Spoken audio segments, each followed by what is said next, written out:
चैत पूर्णिमा हिंदू नववर्ष की पहली पूर्णिमा मानी जाती है।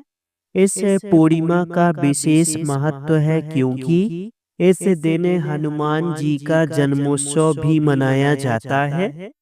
इस साल चैत पूर्णिमा 12 अप्रैल शनिवार के दिन है। चैत्र पूर्णिमा पर स्नान दान का विशेष महत्व माना जाता है।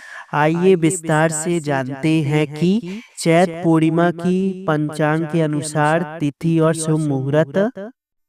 चैत पूर्णिमा हिंदू नव वर्ष की पहली पूर्णिमा है। इस दिन स्नान दान करना बहुत शुभ माना जाता है। चैत पूर्णिमा के दिन ही हनुमान जी का जन्मोत्सव भी मनाया जाता है। चैत पूर्णिमा हनुमान जी की स्तुति करने के साथ पितरों के लिए तर्पण दान का विशेष महत्व है। इस साल चैत पूर्णिमा व्रत 12 अप्रैल को रखा जाएगा। इस साल की चैत पूर्णिमा इसलिए भी विशेष है क्योंकि इस दिन कई शुभ योग बन रही हैं। आइए जानते हैं कि पंचांग के अनुसार चैत पूर्णिमा की आरंभ तिथि, मुहूर्त और महत्व के बारे में।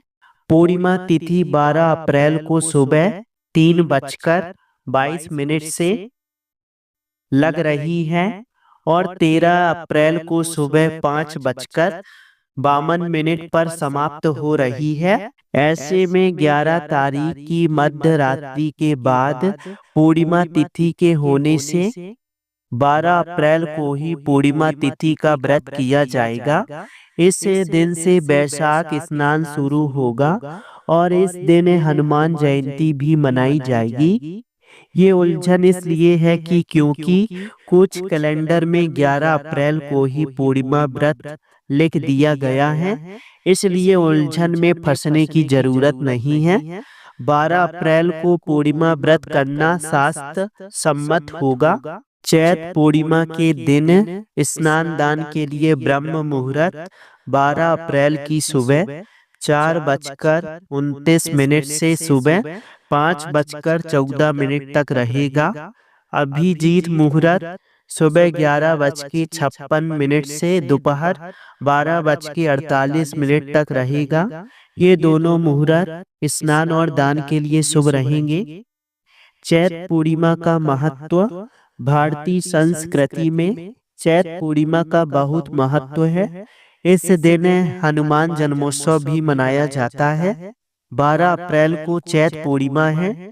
इस दिन गंगा जैसी पवित्र नदियों में लोग स्नान करते हैं, भगवान विष्णु, माँ लक्ष्मी और हनुमान जी की पूजा करते हैं। पूर्णिमा पर सत्यनारायण भगवान की भी पूजा होती है। इस दिन दान करने का विशेष महत्व है। चैत पूर्णिमा पर पुण्य प्राप्ति के लिए करें ये कार्य।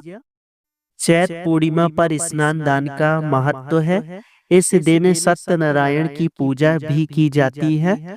परिवार के साथ सत्यनारायण की कथा सुनने से भगवान विष्णु की कृपा मिलती है। पूर्णिमा के दिन भगवान विष्णु को खीर, मिठाई, फल का भोग लगाना चाहिए। विष्णु जी के मंत्रों का जाप करना अच्छा माना जाता है।